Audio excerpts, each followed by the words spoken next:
मैं दुर्गेश श्रीवास्तव निर्भीक एक अनुभव आपसे साझा कर रहा हूँ। आशा है कि इससे आपको कुछ सीखने को मिलेगा, समझने को कुछ मिलेगा। मेरे एक मित्र हैं जो बहुत ही पुराने एवं घनिष्ठ मित्रों में से हैं, किंतु समयाभाव के कारण उनसे यदा कदा कभी 2-4 साल पर जब कभी काम पड़ता था कोई, तो मुलाकात होती थी।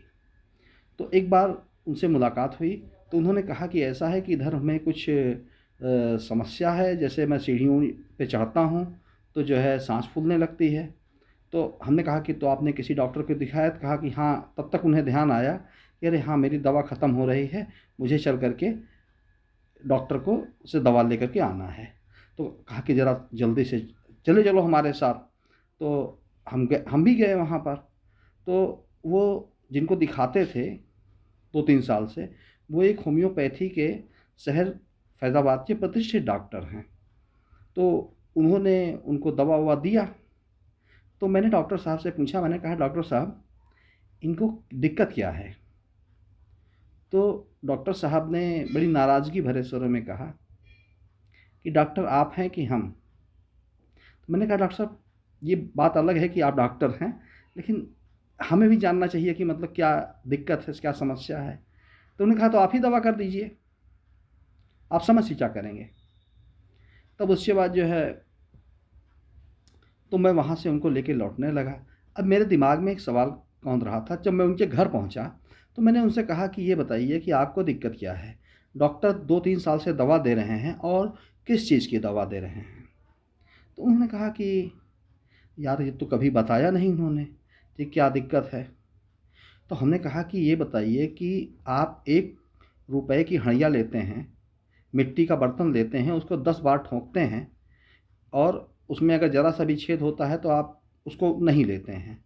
ये शरीर जो आपका है, ये उस हड़िये से कहीं ज़्यादा कीमती है। इसमें कहाँ कौन-सा छेद है, ये आपको पता ही नहीं है कि इसमें समस्या क्या चल रही है।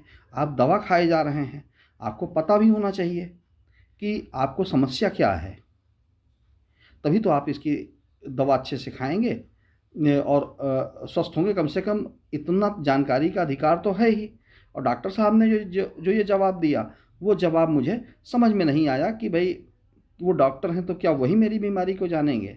पेशेंट को क्या बीमारी जानने का अधिकार नहीं है? तो ये तो बात मुझे गलत लगी। तो उन्होंने कहा हाँ, ये बात तो अनुचित है। मैंने कहा कि ऐसा है कि आप पहले अपनी जाँच कराइए। तो वो कहे कि नहीं, मुझे एलोपैथी डॉक्टर दवा से बड़ा डर लगता है और इसीलिए हम पूरा परिवार जो है, मतलब हम सब लोग होम्योपैथी ही दवा लेते हैं। मैंने कहा ठीक है, आप होम्योपैथी दवा ही खाइए, लेकिन जांच जो है आप एलोपैथी में करा लीजिए। तो चूंकि वो सरकारी विभाग में एक अच्छे पद पर थे, तो वो फैज़ाबाद शहर के एक डिप्टी सीएमओ उनके परिचित थे, उनके पास वो गए। तो घर पे गए तो कहा कि मुझे ये दिक्कत है। तो उन्होंने इधर उधर देखा और उनके पीठ पर हाथ हाथ से थपकी दिया। तो उन्होंने तुरंत कह दिया कि ऐसा है कि आपके लंग्स में पानी भर गया है और आप जो है इसका एक्सरे कराइए और जांच कराइए। तो उन्होंने जांच कराई तो उनके लंग्स में पानी भर चुका था। फिर उसके बाद जो है तो वो मामला गंभीर था, तो वो लखनऊ गए। तो वहाँ डॉक्टर ने बताया कि अगर आप 6 महीने तक और ना आते तो आपके जीवन को खतरा हो सकता था, क्योंकि आपके लंग्स में काफ़ी पानी आ चुका था।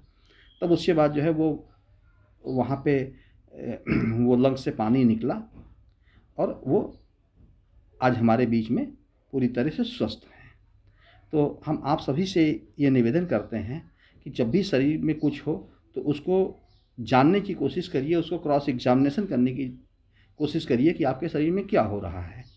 क्योंकि और जो जिस डॉक्टर ने ये बताया कि कहा कि जो है कि भाई डॉक्टर मैं हूँ, आपको क्या ज़रूरत है जानने की, मैं डॉक्टर बंधुओं से भी अनुरोध करूँगा कि वो भी कम से कम यथास्थिति जानें, तभी दवा करें।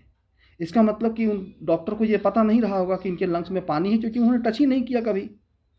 तो इस तरह से मतलब डॉक्टरों से भी निवेदन है कि वो आँख मूंद करके दवा न दें, किसी के जीवन के साथ खिलवाड़ न करें।